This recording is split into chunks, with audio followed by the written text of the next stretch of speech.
This story happened when I was appointed as Bronze Melodia, a position exclusive to the Oak family, charged with listening to the problems and vexations of Dreamscape residents, and providing them with the relevant guidance.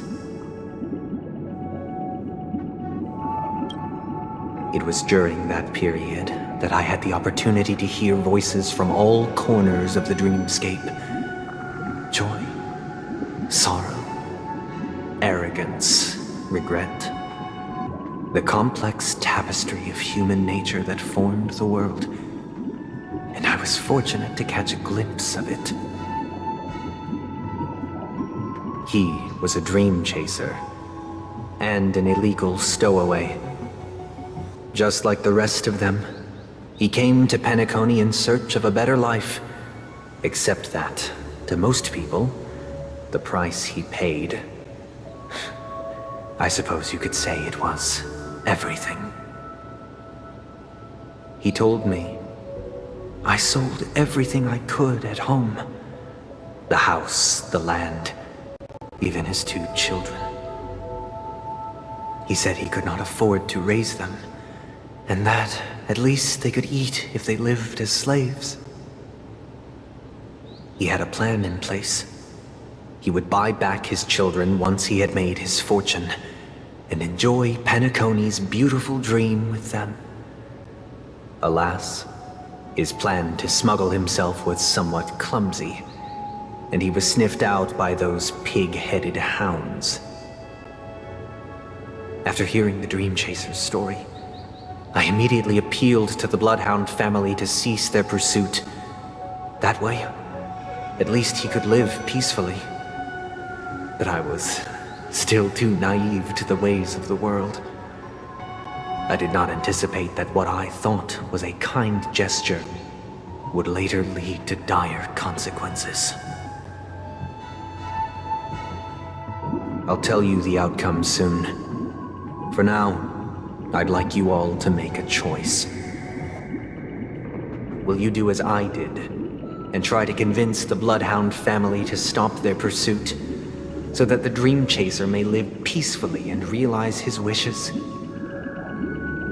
Or will you remain silent, leaving him to languish while the hounds are hot on his heels, until his inevitable judgment arrives?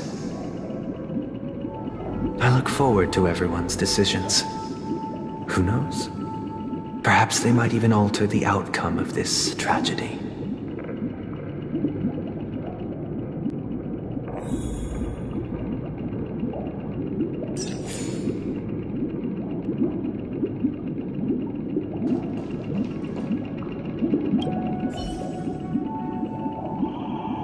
A Dream Chaser story.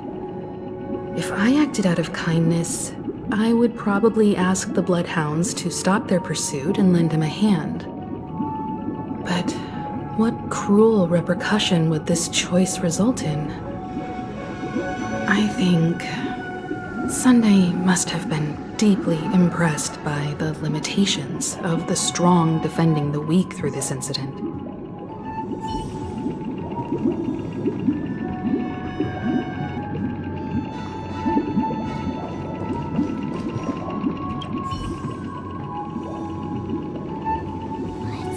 Illegal stowaways are really quite common on Penacony.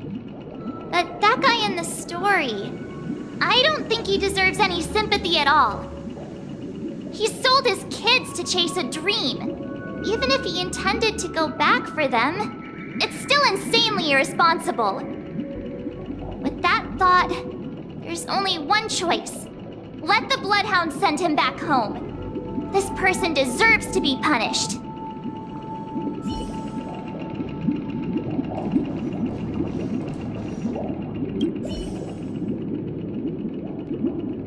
This question...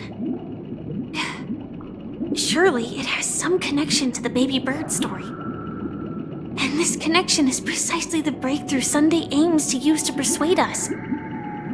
I'd probably choose to ask the Bloodhounds to cease their pursuit.